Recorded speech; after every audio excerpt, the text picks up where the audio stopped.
All right. Well, hey CLF, how you guys doing? We are here live on Facebook with you. Maybe you're on lunch with us. I'm Pastor Josh, and this is the one and only Cory Masters. Cory, Yes, how it would is. you describe yourself? I'm actually very interested to hear the answer to that. I'm just a normal guy like everybody else. I just Just happen to have knowledge that many people want to glean. Yeah, I feel that. I feel that. Particularly when it comes to finances. How did you become the go-to finance guy? Because I ask you all of my money questions. How did that happen? Uh, I don't know. So it's taken a lot of years, but somehow, people figured out that I've been blessed with the ability to manage money, and so it's something that I enjoy. And I guess if you enjoy something enough, you spend time on it, and sometimes you get better at it than other things. And I think that's kind of where I've been. And so it just kind of, more and more people seem to want to know, what we've done, and it just kind of builds up. Yeah. Well, uh, that is absolutely true because I've asked you many questions about finances through the years. So I do want to talk. Uh, CLF, we're hopping on live right now so that we can kind of talk through finances. I think as a Christian, it's important to talk about finances, but I also think obviously we're in coronavirus pandemic, and so how are Christians supposed to think about money in this time? And so Cory, if you're open to it, I'm even gonna to offer that they can ask you questions in the chat if Oh we my. see anything good, maybe what your social security is, or stuff like that. I feel like would be Yeah. really helpful questions to ask you.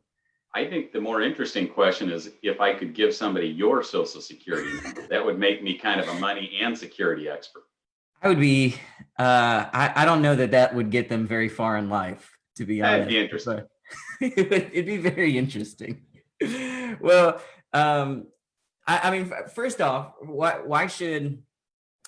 um, why do Christians even need to have the conversation about finances, right? Like, why is this even a topic that should be, of course it's a practical topic, of course it's something that we should care about for life, but why should we care about it as believers?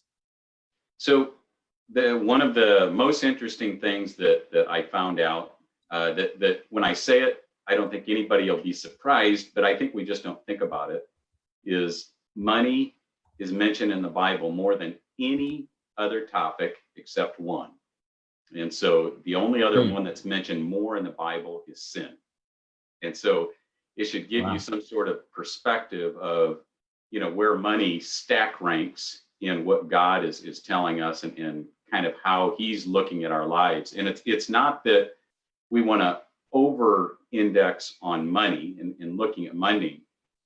But as I was thinking about it this morning, I thought the best way to kind of put money into context, and the reason we ought to talk about it as Christians, is money's kind of, if our soul is the house, money is one of the windows that we can kind of look into our soul. So in other words, if I'm cavalier with money, if I just every dollar that I get, I spend and I don't really think about it, that's a real window into kind of my spiritual welfares. Is I would bet that if somebody that's more cavalier with it, that really doesn't think about it, may not think as much about other biblical things. And Mm. so it's not so much that we need to put money as something that has great importance, but how we manage it and how we interact with what we've been given really is a reflection of kind of how we view God, and how we view what he's given us. Wow. I love the way you put that. I was going through Hebrews Hebrews 3 yesterday with some guys, and we were talking about where it says that the people of Israel disobeyed and they were in trouble because of their unbelief. And what he does there is he says, what you actually believed manifested in your obedience. And in kind of the same way, your money will reflect what you believe. Yeah. Well, and so that's what's interesting is just in that vein, take somebody that is just up to the gills in credit card debt, and they're going out and maybe buying another car, or they're looking at renting versus owning. It becomes a situation where you say, look, we're to trust God, but you've taken this to an extreme, and it's not obedience anymore. God has told you, you need to build a plan. And so for lack of plans, entire civilizations fall. And so if you're neglecting what God has already told you in terms of financial planning, what do you expect? And so it's an obedience thing. And that's what makes some of our financial management, it takes it from, hey, that's just, it's how we interact with the world. No, it's a biblical thing. It's an obedience thing. Is what's your level of trust with God, and what's your level of obedience with what he's telling you to do with your finances, what you ought to do. Wow. Yeah. No, I mean, that speaks hugely, right? Like, just that we have a responsibility to be wise with our money. It is a reflection of what we believe about Jesus. And so we're in the coronavirus pandemic, right? And everything has kind of been up in the air, right? There was the stock market was dipping, right? And then it's kind of shooting back up, and then major job loss and all kinds of things. And so I do really want, and I think it would probably be helpful for everybody to think through, like, okay, so what should we as Christians be doing with money in this time? How do we think about this? How do we think about this biblically? Yeah, so this is just the perfect time to kind of take a deep breath and do an assessment. So just like spiritually, we need to kind of assess where we're at. Okay, so how are we reacting with our neighbors, and how are we reacting with the people that we see and hear and want to interact with on Facebook, in terms of what's our position on different things? We ought to assess our financial condition. So are we in debt right now? And as we're staring down the barrel of large unemployment numbers, is that something that we think that we could get caught up in? And if the answer is yes, there may not be a ton that we can do about it right now, other than let's work really hard and make sure that we're valuable as the workforce. But let's let that kind of give us the kick that we need to build a financial foundation to say, okay, not if, but when something like this happens again, what do I need to do? How do I learn from this and make sure that I've got spending reserves in place? How do I make sure that, I've got the amount of money that's coming in mirroring what God would have me be putting in place for the next 5, 10, 15, 20 years? Now is the time to kind of take a deep breath and say, we need to build a financial plan. The coronavirus has really highlighted the need that if we had something in place, we can kind of rest a little bit more and spend more time on other things versus worrying about, where our next paycheck's going to come from. Okay. So I imagine, as everything got a little tighter, money got a little tighter, all kinds of things that, people are feeling a crunch. And most of the time I feel like we can get really defensive about what we're spending money on. Right. And so everything, Cory, I just want you to know personally that everything I spend money on is essential. It is exactly, it's exactly what I need. All of the ice cream that I buy weekly is essential living. And I know you can respect that. I would argue any purchase of ice cream is always essential.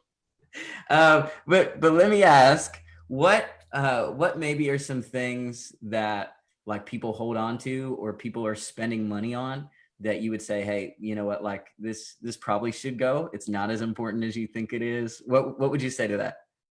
So I have an answer, but before Ooh. that, I've got to give you my dad would tell you that as we're looking at saving money, you can be on a couple of extremes. One is you can be an extreme saver, which is where I'm inclined to be.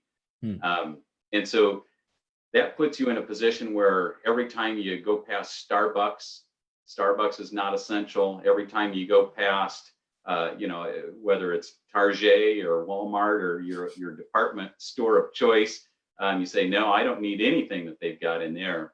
But what Dad would say is, look, you can be saving for a rainy day, but always living in a drizzle. And so the extreme savers are the ones that you would accuse of, look, what good is saving all that money when every day, all you're doing is just your knuckles are dragging against the ground. It's just a bad day. There are days where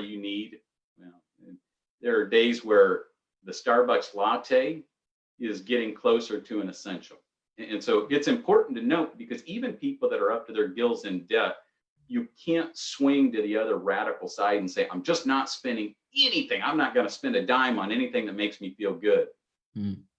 You need to have a little bit of joy in your life, and going out and buying, a bag of Doritos chips brings you some joy. Then once in a while you can do it. I would just say you don't want to go out and buy the bag of Doritos and ice cream and feast on that every day.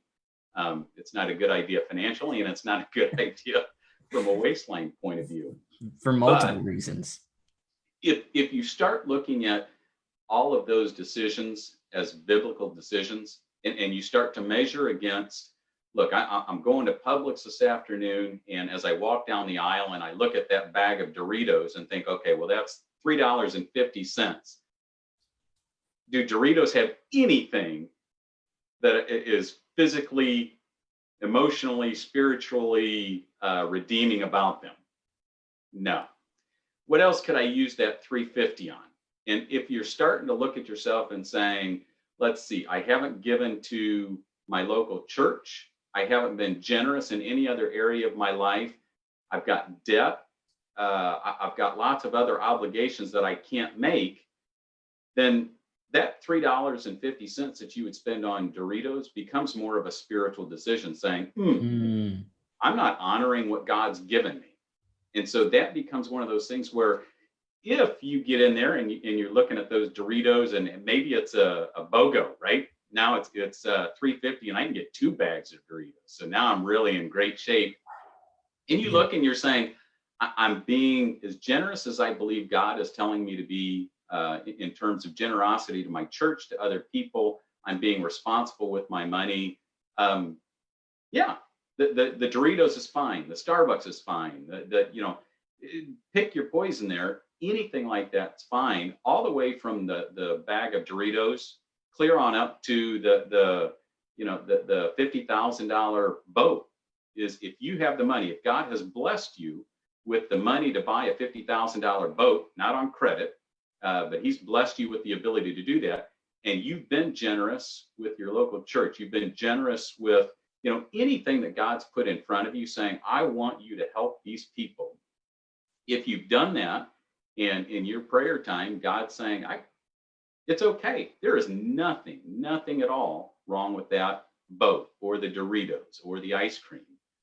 But you have to look at it like it's as if you're having the conversation with God, saying, look, have I been faithful with the other financial decisions that you've put in front of me? If the answer is no, then I would say, give it up. And so in that way, there are certain things that, are easy to give up over others, but it just kind of depends on where you're at financially and spiritually. Yeah. Well, it's good that you said that Starbucks could be necessary and essential. I know my wife will love that wisdom. We're going to have a conversation about that now. Thanks a lot. But I'll have to review your individual finances to give you the final answer on that. So the jury's still out. I don't know if I can just give you a blanket approval to go to Starbucks. Oh, okay. I like that. So are you offering to do financial reviews for everybody who watches this? Is that the offer on the table? Maybe for the first 3 that call in, we'll do it Yes. everyday low price and Yes. free. And if you call in right now, I'm gonna say lines are open. You call in right now. Yeah.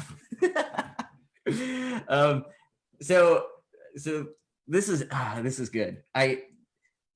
What else would you say? Like, I love that you started talking about generosity, because, and again, coronavirus, right? Like feeling the tug, feeling the pull, and there almost can be this like, hey, protect my family, protect me, protect this thing. So what does generosity look like in this, and maybe even how do we prepare for generosity ahead?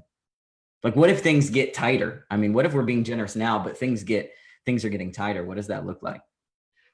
And so that's a good point. And I think as Christians, we have to prepare for the worst, but hope for the best. And so you have to almost assume that things will get tighter. And I don't say that because I want people to clutch onto any dime that they've got and start putting things under the mattress. I say it that we need to have a plan. So if things are going to get worse, that's why if we're afraid that maybe we may lose our job, or we're afraid that our income will be affected at some point, and that's going to affect our generosity, then we really do need to stop going to Starbucks. We really do need to stop. If we're eating out 3 or 4 times a week, we need to pull that back to 1, or maybe we need to take it out altogether, depending on how certain we are that things are going to get worse. And so what's critical is that you build up that base of what I call the rainy day fund. And we've talked about it before. That's anywhere from about 3 months of your annual income, clear on up to about 6 months, where you've got it ready that if something does happen, not that it's no big deal. Nobody likes to spend money that it's taken them years to build up, but it's not as impactful. And so if we're doing that, then that helps us be more generous with our time. It helps us be more generous with our money. And so that's one side of it. The other side is a lot of us are already in a situation where our incomes have been dramatically impacted with the coronavirus. And so it puts us in a position where we almost despair and say, well, there's just nothing that I can do. I can't be generous. I'm just barely hanging on myself. That may be right from a financial point of view, but you've got lots and lots of other talents that you can give to either the body of Christ or other people that are in worse situations than you. Is find somewhere where you can spend some time. And that's what I tell people that just they don't believe that they can do tithing. They don't believe that they can be generous in a financial way. Go out and find somewhere where you can spend your time with somebody that's less fortunate than yourself. One, it's biblical. God wants you to do that. And 2, I guarantee it, money back guarantee. Every dime that you're paying me on this session today, yes, I'll give back. I guarantee that you will get more out of that than you give. Anytime you spend your time, energy, and maybe even your money on somebody that needs it worse than you get more out of that. Yeah. Yeah. I think that's such a good practice too. I love the story of the widow's mite, right? Where Jesus is watching the offering and the lady throws in, and I actually have one of those coins. It's literally like this big, right? I mean, it's so tiny, and but it's this idea. She throws it in, and she actually gave more, as Jesus observes. And I think it's just so important to remember that even in little, right, like that really a bigger piece is the heart. And that's and I think when you're talking about going and intentionally being generous, that is heart training, right? When we begin to make ourselves think of other people, make ourselves be generous, make ourselves care for that. That's heart training in that. And so that's so good. That's so good. Man, this is good. I love this. I love this conversation. I think we probably should like wrap up, but is there any other like bit of wisdom that maybe would make us all millionaires by the end of the week, or one last kick piece of advice that you have? It sounds like based on your side of the conversation, I think everybody needs to go out and buy stock in Starbucks. There it is. There it is. Yeah, we're gonna start an upward trend for them. So buy now because they're definitely going up. That's Yeah. yeah. I would tell people, and this is going to sound a little weird, but it's a fun way to really boil down everything that we've talked about for the last 15 minutes or so into a 2-minute video. And I don't advocate Saturday Night Live at all. But if you go out and Google Saturday Night Live or SNL, don't buy things you can't afford, hit that link, watch that video, Right. and that'll tell you more in that little video than I could ever I could put into an hour's worth of intelligent conversation. Don't buy things you can't afford. Genius. Genius. Yeah. Yeah. Which definitely convicts me because I'm currently car shopping, Cory. So I definitely hear that loud and clear right now. Yeah. The car is the absolute worst investment that anybody can ever make. Just FYI, but I guess we've all got to have them. Yeah, yeah. Is essential and necessary evil, I think. Yes. Is the well, Cory, thanks so much, man. This has been fantastic. I think there's a lot, like there was like some things you said were really perspective shifting for me, even in the Starbucks, like the where to enjoy life, a little bit. I really expected to go like, hey, knuckle down, bear through it. And no, but there's some freedom there that I think the Lord gives that's good. So CLF, we love you guys. Hope you guys got something out of this. Again, if you have any questions and you ask me, I will forward all of them to Cory. And Cory, thanks so much, man. Appreciate this. My pleasure. Let's do it again. Yes, love it.